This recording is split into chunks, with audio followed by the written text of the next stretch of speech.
This stage of the research process, you've hopefully managed to find a whole load of sources and material to begin extracting the information you need for your project.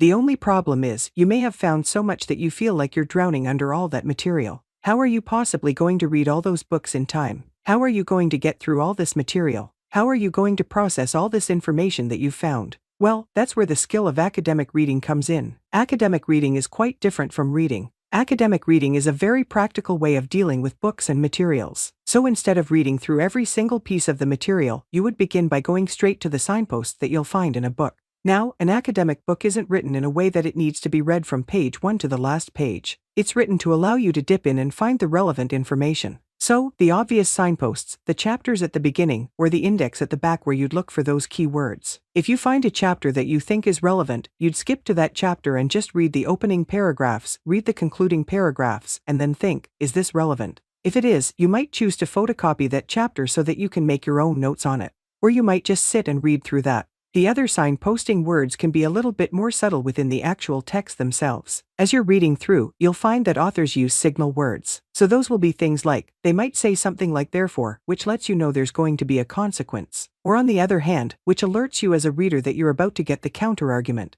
Now, as well as those, it's important to understand that there's more than one way of reading. Most academic reading, we can break down to 3 main approaches. The first is scanning. Scanning is when you just look at the page and you just don't even really pay attention to it. You just very closely look at the key terms within it.